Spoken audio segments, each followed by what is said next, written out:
मुस्ताफा नबी सल्ले अला या मोहम्मद मुस्ताफा नबी सल्ले अला क्यों बोले नबी जी सोनार पुतुल क्यों बोले नबी जी सोनार पुतुल क्यों बोले नबी जी गोलाब फूल क्यों बोले नबी जी सोनार पुतुल क्यों बोले नबी जी गोलाब फूल अरे नयशे सोना नयशे गोलाब नयशे सोना नयशे गोलाब नूरुल्लाह या मोहम्मद मुस्ताफा नबी सल्ले मचल के या मोहम्मद सल्ले अला या मोहम्मद मुस्ताफा नबी सल्ले अला शफायतेर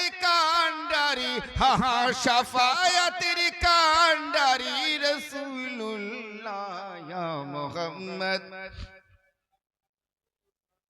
गोलाप नयशे गोलापेर बाबा गोलाप नयशे गोलापेर बाबा नबीजी हन मोर काबार काबा बोलो सुबहानाल्लाह गोलाप नयशे गोलापेर बाबा नबीजी हन मोर काबार काबा नबीजिर शोकेते काबा হয়েছে কালা ইয়া মোহাম্মদ মুস্তাফা নবী সাল্লে আলা গোলাপ নয়শে গোলাপ নয়শে গোলাপ নয়শে গোলাপের বাবা নবীজি হন মোর কাবার কাবা নবীজির শোকেতে কাবা নবীজির শোকেতে কাবা হয়েছে কালা ইয়া মোহাম্মদ মুস্তাফা নবী সাল্লে আলা ইয়া মোহাম্মদ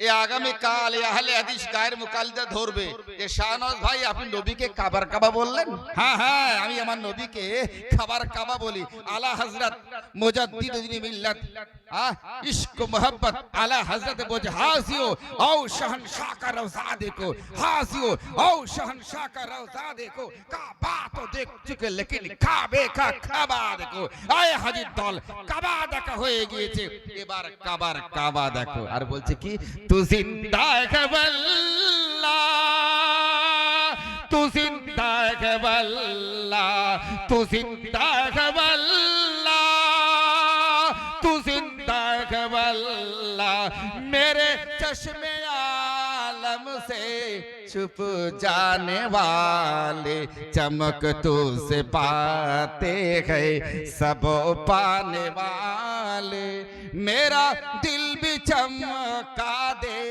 चमकाने वाले आला हजरत শিখিয়েছেন বিশ্ব মুসলিম জাতিকে রাসূল আমার কাবার কাবা কাবার কাবা কি একটু দেখে নেই আমি আগেই বলেছি যে কটা কথা বলবো দলিল দিয়ে বলবো হযরত বেলাল হাবাসী রাদিয়াল্লাহু তাআলা আনহু কে বললেন এ বেলাল তু আযিন আযান দাও যখন ইজা জা নাসরুল্লাহ ওয়াল ফাতহু ওয়া রাআইতান নাসা ইয়াদখুলুনা ফি দীনিল্লাহি আফওয়াজা ফাসাব্বিহ বিহামদি রাব্বিকা ওয়াস্তাগফিরহু ইন্নাহু কানা তাওয়াবা নবী আমার চিন্তায় চিন্তিত এই আল্লাহ কাবা হলো মুসলমানের কাবা হলো বাবা আদম আলা নবী কানা আলাইহি ওয়াসাল্লামের মানে কাবা হলো ইব্রাহিম আলা নবী কানা আলাইহি ওয়াসাল্লামের আর সেই কাবাকে আমি দেখে নামাজ পড়তে পারবো না যে কাবা আমার জন্মের সময় আমাকে সিজদা করেছিল বলুন সুবহানাল্লাহ আবু তালেব নবীর চাচা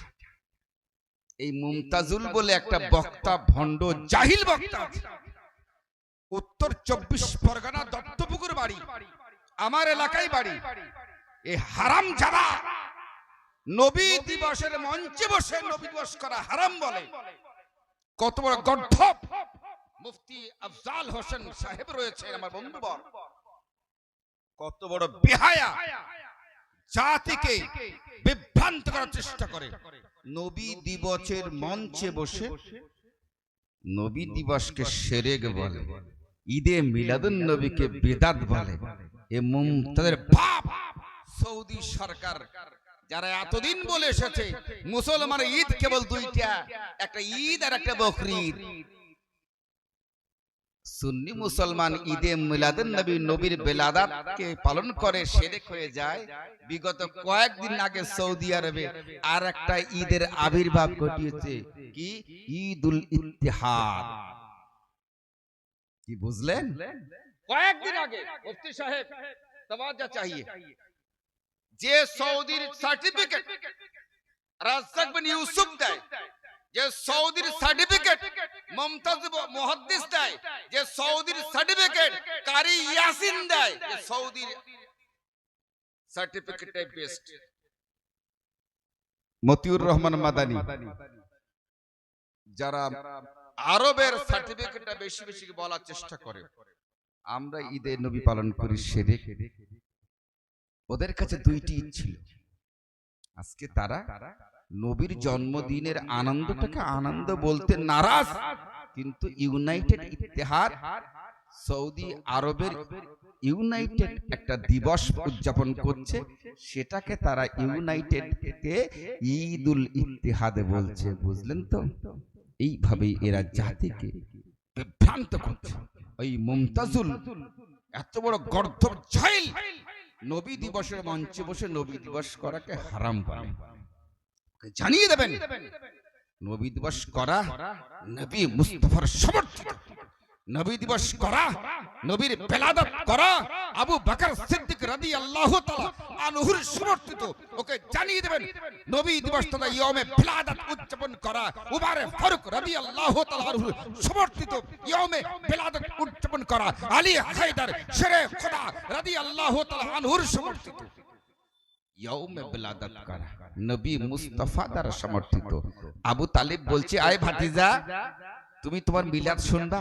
মিলাদ মানে হলো নবীর জন্ম বৃত্তান্ত আলোচনা করা। নবী মানে বললেন, আয়ে চাচা আবু তালেব, আমার মিলাদ শোনাবেন, শোনান। তো আবু তালেব বলছে, আয়ে মোহাম্মদ, আমি শুনেছি তোমার আম্মা আমাকে বলেছেন তুমি যখন জন্ম নিয়েছিলে তোমার আম্মা একটা নূরের ঝলক দেখতে পেয়েছিল, যে নূরের ঝলকানিতে তোমার আম্মা রোম আর পারস্য দেখার সুযোগ পেয়েছিলেন। ও মোহাম্মদ সাল্লাল্লাহু তাআলা আলাইহি সাল্লাম। আবু তালিব বলছে, আয়ে ভাতিজা, মিলাদ শুনবা? বলে, হ্যাঁ চাচা শুনবো। বলে, আমি শুনেছি তোমার আম্মা আমাকে বলেছেন তুমি যখন তোমার মায়ের গর্ভে ছিলে, তোমার আম্মা যখন তোমার আব্বার জন্য খাবার নিয়ে যেতেন, ওই যে দূরে পাহাড়ের তলে তোমার আম্মা যখন যেতেন, আল্লাহুস সামাদ রব্বে খাবার কসম, তোমার আম্মার মাথার উপরে মেঘ এসে ছায়া করত। একটু জোরসে বলো সুবহানাল্লাহ। আবু তালেব বলছে, আয়ে বেটা ভাতিজা, তোমার মিলাদ শুনবা? নবী আবার বললেন, আয়ে চাচা শুনবো। আবু তালিব বলছেন, তোমার আম্মা আমাকে বলেছেন তোমার আম্মা যখন তোমাকে গর্ভে নিয়ে কুয়াতে পানি টানার জন্য বালতি ফেলতেন, তোমার আম্মা বলছেন আমার জন্য ওই বালতিটা তুলার থেকেও হালকা হয়ে যেত। বলুন সুবহানাল্লাহ। আবু তালিব বলছেন, আয় বেটা মোহাম্মদ, মিলাদ শুনবা? নবী আবার বললেন না, না চাচা মিলাদ শুনবেন না, ওটা শোনা শিরক। নবী বললেন না, না চাচা ওটা শোনা বেদাত। নবী বললেন না, না চাচা ওটা শোনা হারাম। বরং নবী বললেন, আয় চাচা আপনি আমাকে শোনান, আমার ভালো লাগছে। নবী শোনালেন, আয়ে বেটা, যখন তোমার জন্ম হয় তোমার আম্মা আমাকে বলেছেন যে কাবা বাইতুল্লাহ তোমার মায়ের ঘরের দিকে ঝুঁকে পড়েছিল। একটু জোরে করো সুবহানাল্লাহ। তাই তো কবির ভাষায় সাল্লাল্লাহ সাল্লাল্লাহ বলে সিজদা করে কাবা বাইতুল্লাহ, সাল্লাল্লাহ সাল্লাল্লাহ সাল্লাল্লাহ বলে সিজদা করে কাবা বাইতুল্লাহ, যার প্রেমে ঝুঁকে পড়ে আরশে আল্লাহ। বন্ধুগণ, শ্রোতার অভাব, তবু আমি আমার তরফ থেকে চেষ্টা করব আমার বক্তব্যগুলো, হয়তো অনেকে এখানে নেই কিন্তু বাড়ি বসে শুনছেন, যে কথা বলছিলাম। आला हजरत बोलें, तू जिंदा है वल्लाह, तू जिंदा है वल्लाह, मेरे चश्मे आलम से छुप जाने वाले हाजिर आओ, शहनशाह का रौजा देखो। काबा तो देख चुके लेकिन काबे का काबा देखो। আমি কালকে চলে যাব, মুফতি আফজল সাহেবকে জবাবদিহি করতে হবে। এই এলাকায় আহলে হাদিস আছে, এই এলাকায় গায়ের মুকাল্লিদ আছে, এই এলাকায় শিরক বানানেওয়ালা ফ্যাক্টরি আছে, তারা বলবে এরা শিরক। আমি আমার নবীকে কাবার কাবা বলেছি, আপত্তি আছে আপনাদের? আপত্তি আছে? ইজা জা নাসরুল্লাহি ওয়াল ফাতহু ওয়া রাআইতান নাসা ইয়াদখুলুনা ফি দীনিল্লাহি আফওয়াজা ফাসাব্বিহ বিহামদি রাব্বিকা ওয়াস্তাগফিরহু ইন্নাহু কানা তাওয়াবা। নবী আমার ইচ্ছা করলেন কাবার দিকে ফিরে নামাজ পড়বেন। আপনারা জানেন যে কাবার দিকে ফিরে নামাজ পড়ার আগে এই মুসলিম জাতি আগে বাইতুল মুকাদ্দাস সুবহানাল্লাযী আসরা বিআবদিহি লাইলাম মিনাল মাসজিদিল হারাম, এই বাইতুল মুকাদ্দাসকে লক্ষ্য করে নামাজ পড়তেন। নবী আমার ইচ্ছা করলেন কাবার দিকে নামাজ পড়ব। হ্যাঁ, এই কাবা কার তৈরি? এই কাবা হলো ইব্রাহিম আলাইহিস সালাম বেটা ইসমাইল দ্বারা তৈরি। আর একটা বাইতুল মুকাদ্দাস যেটি হলো ফিলিস্তিনে অবস্থিত, ওটাও ইব্রাহিম আলাইহিস আর আগে বেটা ইসহাক কর্তৃক নির্মিত। माशाअल्लाह हम बोलेंगे, हम तो महल बना रहे हैं माशाअल्लाह। এই দুই কাবা, পৃথিবীর তিনটি মসজিদ হলো শ্রেষ্ঠ। একটা কাবা শরীফ, একটা বাইতুল মুকাদ্দাস, আর একটা মসজিদ নবী সাল্লাল্লাহু আলাইহি ওয়াসাল্লাম। বাইতুল কাবা শরীফ নামাজ পড়লে যদি 1 লক্ষ নামাজ হয়, 1 লক্ষ নেকি হয়, তাহলে বাইতুল মুকাদ্দাস 50,000 আর মসজিদ নববীতে 25,000। কাবা বাইতুল্লাহ ইব্রাহিম আলাইহিস সালাম তার বেটা ইসমাইলকে নিয়ে তৈরি করলেন, আর বাইতুল মুকাদ্দাস ইব্রাহিম আলাইহিস সালাম আর এক বেটা ইসহাক তৈরি করলেন। এই কাবা যখন তৈরি হয়ে গেল, এই কাবা যখন মুসলমানদের আয়ত্তে এসে গেল, ফাতে ইন্না ফাতহালাকা ফাতহাম মুবিনা, নবী বল আয়ে বেলাল আজান দাও। তো বেলাল আজান দেবেন, ইয়া রাসূলুল্লাহ কোথায় আজান দেব? মদিনা মানবরা থেকে আজান দেয় কাবার দিকে ফিরে, কাজাকিস্তান থেকে আজান দেওয়া হয় কাবার দিকে ফিরে, উজবেকিস্তান থেকে আজান দেওয়া হয় কাবার দিকে ফিরে, লেবানন সিরিয়া থেকে আজান দেয় কাবার দিকে ফিরে। আমি তো কাবার ছাদের উপরে দাঁড়িয়ে গেছি, আজান দেব কোথায়? নবী আমার বলে ইয়া বেলাল তুআজির ইলাইহি, এ বেলাল তুমি আমার দিকে ফিরে আজান দাও। আজান দেওয়া। যাই হোক, এর দ্বারা প্রমাণ হয় নবী আমার কাবার কাবা। নবীকে আমাদের বড় রেসপেক্টের চোখে দেখতে হবে, নবীর সুন্নাত মোতাবেক জীবন যাপন করতে হবে। মা আতাকুমুর রাসূল ফাখুযুহু, নবী যা দিয়েছেন সেটা গ্রহণ করতে হবে। নবী যেটাকে বর্জন করতে বলেছেন সেটাকে বর্জন করতে হবে।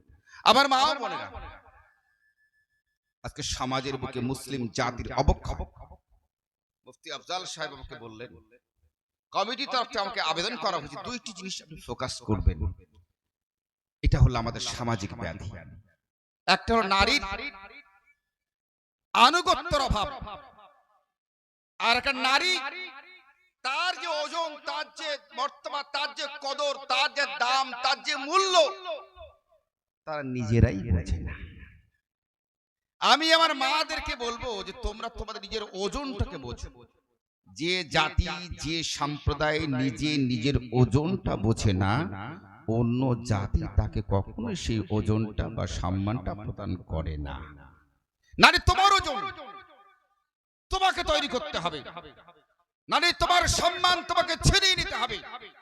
আজকে সমাজের বুকে আমি তো দোয়া তাবিজের জন্য প্রতিনিয়ত আমার বাড়িতে আসেন, শাশুড়ি আসেন, বৌমা আসেন, বোন আসেন, স্ত্রী আসেন, মা আসেন, ভাবি আসেন, চাচি আসেন। ছেলে আমাকে দেখে না, স্বামী আমাকে যত্ন করে না, বাবা আমাকে সম্পদ দেয় না, ভাই আমাকে তাড়িয়ে দিয়েছে। নারীর যে সম্মান, হে নারী তোমার সম্মানটা বাঁচবে কি করে? আমার রাসূল তোমাকে যে সম্মানটা দিয়েছে, তুমি সেই সম্মানটা পায়ে লাথি মেরে তুমি দূরে সরিয়ে গেছো। তুমি আজকে বেদাম হয়ে গেছো, তোমার মূল্য নাই। নারীর জন্য আমার আল্লাহ মোহর নির্ধারণ করলেন, ঠিক কি না? হে নারী, তোমাকে যতক্ষণ না উচ্চ মোহর প্রদান করা হবে ততক্ষণ তুমি অন্য কোথাও যাবে না।